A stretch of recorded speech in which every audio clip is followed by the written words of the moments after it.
Tentunya ini kan akan menjadi problem tersendiri bagi pemerintah daerah ya. Karena salah satu problem yang dialami oleh pemerintah daerah hari ini, beban DAU-nya itu kan ditambah dengan beban membayar P3K. Nah, banyak sekali yang kabupaten kota DAU-nya itu hampir close, gitu, nggak bisa digunakan untuk yang lain. Karena DAU-nya close, akhirnya kan pemerintah kabupaten kota dan provinsi ingin mendapatkan dari dana bagi hasil.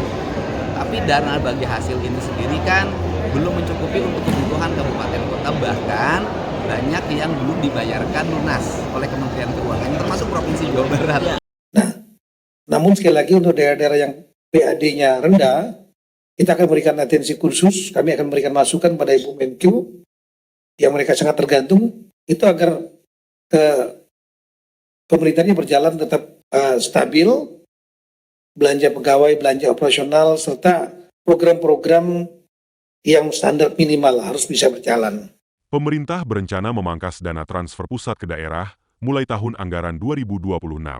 Berdasarkan RAPBN 2026, anggaran transfer ke daerah atau TKD hanya sebesar Rp650 triliun, turun 24,8% dari Outlook 2025 yang mencapai Rp864,1 triliun. Kebijakan ini memicu kekhawatiran pemerintah daerah.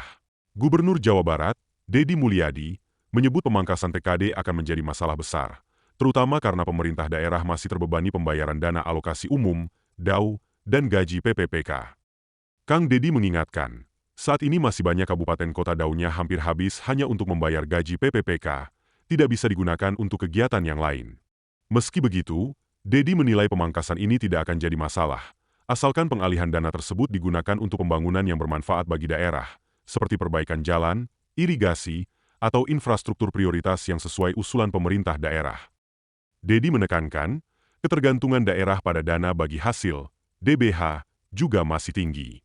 Sayangnya, DBH belum cukup menopang kebutuhan daerah.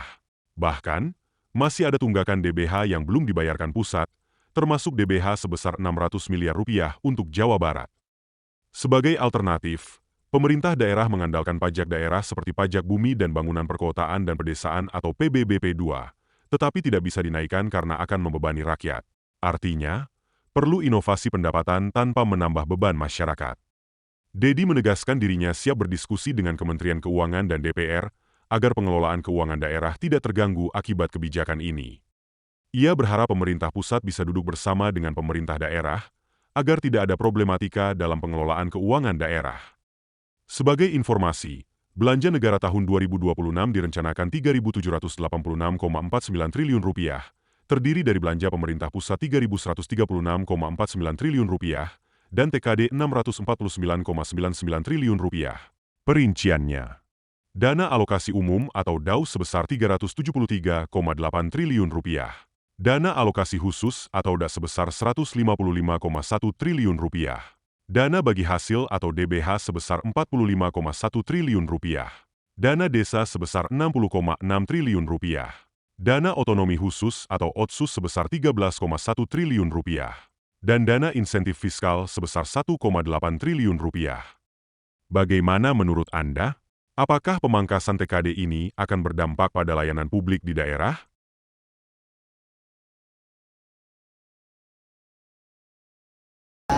Tentunya ini kan akan menjadi problem tersendiri bagi pemerintah daerah ya.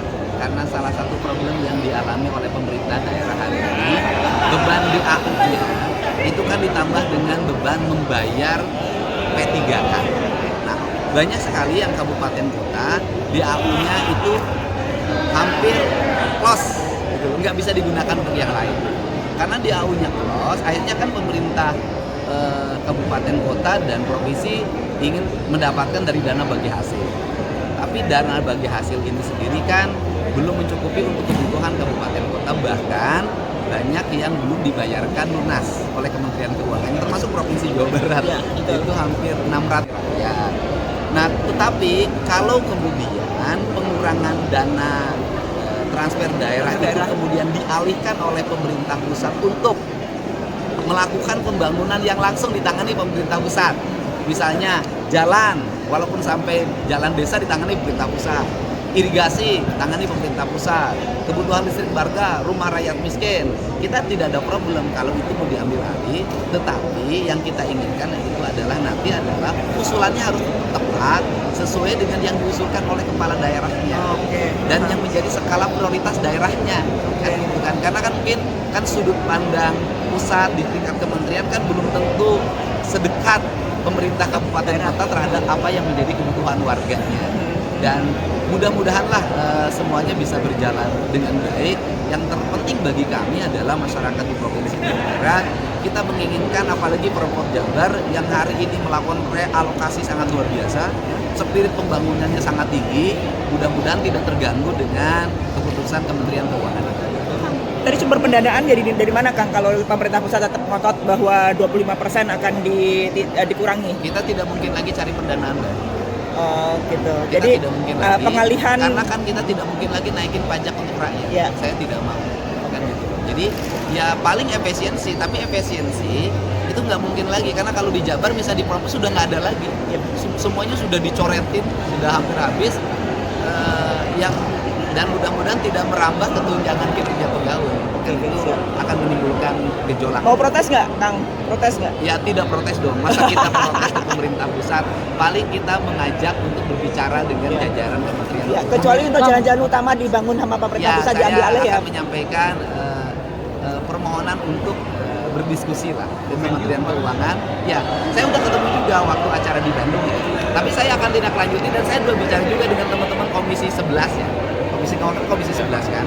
Kemudian saya sudah menyampaikan ke beberapa teman badan anggaran juga saya menyampaikan untuk ini dibicarakan secara bersama-sama agar tidak terjadi problematika dalam Baru di pengelolaan keuangan daerah.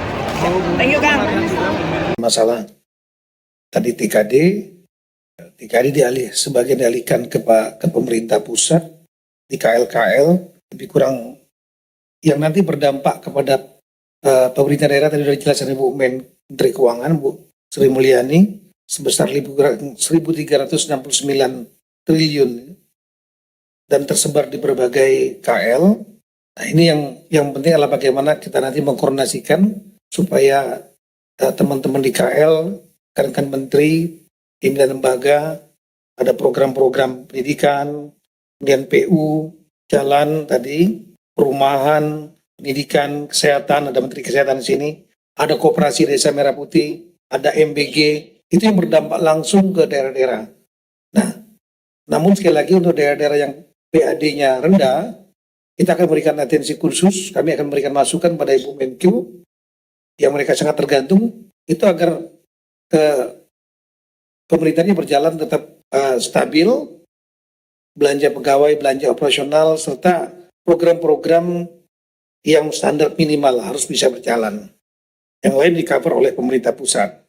Nah kemudian mengenai PAD, kami mengimbau memang nanti kepada teman-teman di daerah, pendapatan asli daerah itu utamanya berasal dari pajak retribusi, kemudian dari hibah, dan dari badan usaha milik daerah. Ini badan usaha milik daerah, dan kemudian PAD ini yang harus kreatif dan inovatif. Tapi tidak memberatkan masyarakat. Nah, di antaranya misalnya menghidupkan kemudahan berusaha, perizinan. Ada mal-mal yang publik yang sudah dibuka untuk mempermudah masyarakat berusaha. Banyak daerah yang sukses karena itu. Di Bali misalnya sektor wisata, di Jogja sektor UMKM, PAD-nya tinggi, tinggi karena mereka kreatif. Ada sektor-sektor lain seperti misalnya kendaraan bermotor, parkir yang masih mungkin belum terkolek dengan baik, nah, bisa diatur untuk dioptimalkan. Restoran untuk dibuka, diberikan kemudahan perizinan dulu. Buka dulu, nanti kan baru setelah itu akan ada retribusi ketika mereka sudah untung. Tapi jangan dipersulit dulu pada waktu mereka baru mau membuat izinnya udah susah. Itu yang akan kami himbau ke teman-teman di daerah untuk lebih kreatif. Yang kedua, tadi berkaitan dengan pertanyaan impact-nya apakah mungkin dengan adanya efisiensi kemudian terjadi kenaikan PBB seperti di Pati.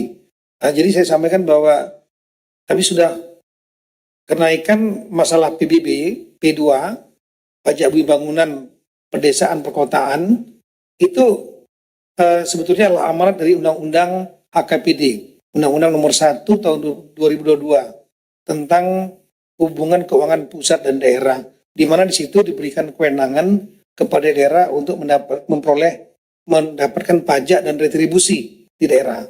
Nah, turunannya dalam bentuk peraturan pemerintah nomor 35 tahun 2023, di mana di situ harus dibuatkan perda. Jadi daerah membuatkan perda tentang pajak dan retribusi daerah. Nah, kemudian tarifnya termasuk untuk NJOP, pajak dari NJOP dan PBB bangunan, ini perdanya dibuat oleh bersama-sama dengan DPRD. Tapi besaran tarifnya angkanya dibuat dengan peraturan kepala daerah, perkada. Itu bunyi dari PP nomor 35 tahun 2023. Nah, NJOP dapat dilakukan penyesuaian per 3 tahun sekali. Karena memang harga market dasar wilayah itu, di daerah itu, tanah naik. Disesuaikan 3 tahun sekali. Tapi ada klausul, yaitu harus mempertimbangkan kondisi sosial ekonomi masyarakat. Yang kedua juga harus ada partisipasi dari masyarakat. Jadi harus mendengar suara publik juga. Itu harus dilakukan. Nah, kami melihat bahwa dari daerah itu memang ada yang kenaikan PBB P2 dan penyesuaian NJOP. Penyesuaian NJOP yang disesuaikan menjadi naik harganya mengikuti harga pasar. Nah, itu kemudian membuat PBB-nya menjadi naik, PBB P2. Nah, untuk kami sudah melihat daerah-daerah ini ada yang memang menaikkan, ya, tapi bervariasi. Ada yang 5%, ada yang 10%, ada yang kemudian berdampak di atas 100%. Itu 20 daerah. Dari 20 daerah ini, 2 daerah sudah membatalkan. 2 daerah membatalkan, kemudian Pati dan Jepara. Kemudian ada 3 daerah yang baru dibuat di tahun 2005. Jadi perkadanya dibuat di tahun 2005. Sisanya itu dibuat di tahun 2022, 2023, 2004. Artinya tidak ada hubungannya. 15 daerah tidak ada hubungannya dengan efisiensi yang terjadi di tahun 2024. Nah, jadi sekali lagi inilah inisiatif baru dari teman-teman daerah. Itu hanya 3 daerah. Saya ulangi, 5 daerah yang melakukan kenaikan NJOP dan PBB di tahun 2025. Yang lainnya di tahun 2024, 2022 sampai 2024. Saya sudah mengeluarkan surat edaran, sudah melakukan Zoom meeting kemarin kepada seluruh kepala daerah untuk yang pertama agar diperhatikan betul faktor sosial ekonomi masyarakat di daerahnya. Kalau itu memberatkan, maka aturan itu dapat ditunda atau dibatalkan. Yang kedua, saya meminta kepada seluruh daerah, ya, karena selama ini yang melakukan review adalah gubernur. Seluruh daerah, kabupaten kota yang akan mengusulkan kenaikan, yang akan merencanakan kenaikan pajak termasuk NJOP, penyesuaian NJOP, pajak bumi bangunan, ini harus menembuskan kepada Kemendagri, CQ, Dirjen Keuangan Daerah, agar kami juga dapat melakukan review dan memberikan masukan. Kira-kira itu akan berdampak kepada memberatkan masyarakat atau tidak. Karena prinsip dasar yang kami sampaikan kemarin dalam Zoom supaya daerah, Bapak Presiden Prabowo programnya sangat pro pada rakyat. Jadi daerah juga agar sama iramanya, jangan memberatkan rakyat. Saya kira itu. Terima kasih.